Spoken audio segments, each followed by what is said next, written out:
How's it going, fellow reefers? As always, God bless you and thank you for being here. I'm Gage and this is Candy Coral Aquatics. If you're new to my channel, please think about subscribing and hitting that notification bell. This is where I talk about all things reefing, but more importantly, where I share the information I've gathered on my tank with you guys to help you become better hobbyists at the hobby we call reefing. This will be the first video I've uploaded since the tank crash. I've come up with two possibilities as to why the tank crashed. One, though, I think is more probable than the other, but we'll explain both as we go on. I just want to address some of the questions I've received about, am I going to stop making videos? The answer is no, I will still continue to make videos. I just haven't posted anything in a while because, well, it was kind of a blow to morality and I was really just irritated with the whole situation. So I just stopped making videos and I was trying to focus on getting the tank back on track.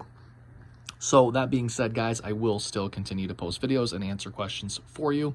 And eventually, things will get better and we'll just continue as normal. So what happened? Well, as they say, nothing good in a reef tank happens fast, but really bad things tend to happen fast. So the night before the crash, everything was fine. All the fish were good. Everything looked great. I wake up the next day. I get to looking at the tank. I notice there's not a whole lot of movement. So I walk over there to see where everybody is. And over here in the cave, I see my yellow tang laying flat down, dead. And I said, okay, well, that's strange. It's a healthy, energetic fish. Why did it just suddenly die? And then I started looking around the tank and I noticed everybody else was dead also. In fact, guys, the only fish that I was able to save was my firefish right here. He's doing great. And then my file fish, my Aptasia eating file fish, he's in here somewhere. But I lost my yellow tang, my coral beauty angelfish, both clownfish, my geometric pygmy hawkfish, and my royal grama. Excuse me.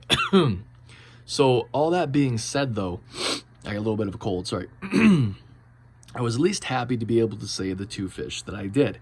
So what happened? Well, as I was kind of, looking around trying to figure it out, I noticed my tiger cucumber, my sand sifting cucumber, was up here on the rockwork, which is really unusual for him to begin with. He's always down in the sand bed somewhere, and when the lights come on, he's always, tucked away somewhere. He's extremely nocturnal. He's never out during the day.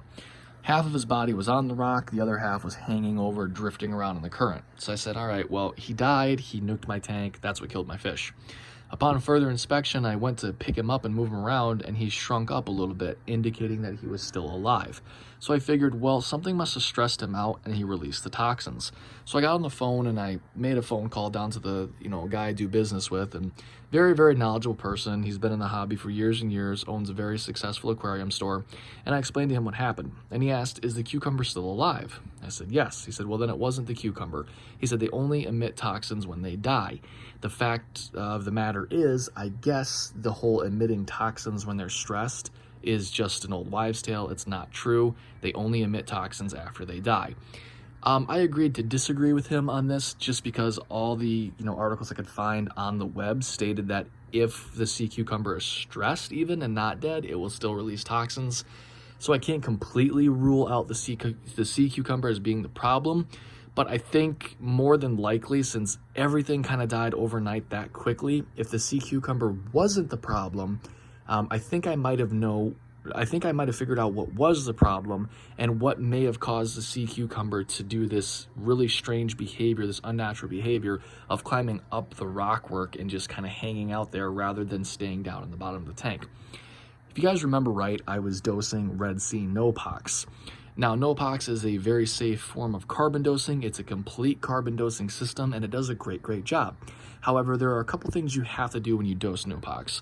Number one, you have to be running a protein skimmer.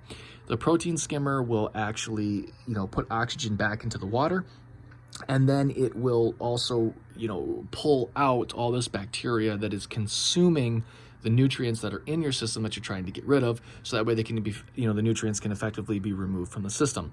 The next thing that you need to do is you need to be running some sort of a filter, and just so that way it can clean out the filter, and then that also it just helps to keep the water clean. The carbon can actually counteract any toxins that might build up from the bacteria, etc., etc. Well, my error was not running a protein skimmer all the time. I actually had my protein skimmer off for several days, just simply because my nutrients were getting too low, so I backed off on the protein skimming, but I still had a little bit of algae I wanted to clean up, so I was dosing the Nopox. Well, what ended up happening, I think, is the no-pox consumed up all the oxygen that was in the water, and it ended up starving my fish out of oxygen, which to me would make sense as to why the cucumber crawled up the rock. Maybe he was stressed out, he was trying to get to a higher point. I'm not really sure, but it was very unnatural behavior for him, and that's the only thing that I can think of. So lack of oxygen is what I think crashed my tank. The other reason why I'm leaning more towards lack of oxygen than I am the sea cucumber toxin is because the toxin, if it was emitted, it should have killed all my snails. My snails are very, I mean, anybody's snails are very susceptible to changes in chemistry and chemicals. You would have think that if it was the sea cucumber, it would have wiped them out. I did lose my cleaner shrimp, but again, I think that was because of a lack of oxygen rather than the sea cucumber toxins.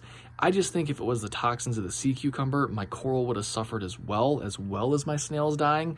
So at this point in time, until I come up with a better possibility, I think it was just my lack of running a protein skimmer and carbon dosing at the same time to keep everything squeaky clean that reduced the oxygen content in the water and effectively ended up killing my fish off. So if you look now, I mean, everything is really clean. I am still combating a little bit of bubble algae up on the top, but that's something that I've always had. Bubble algae is one of those things that once it gets into your tank, it's just super hard to get rid of. So at that point, it's just a managing process.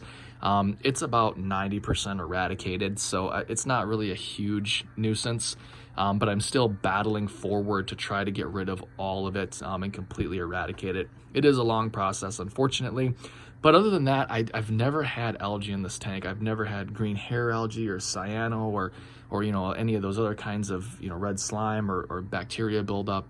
I've just had this little bit of bubble algae, so I can't really complain. But yeah, guys, that's going to do it for today's video.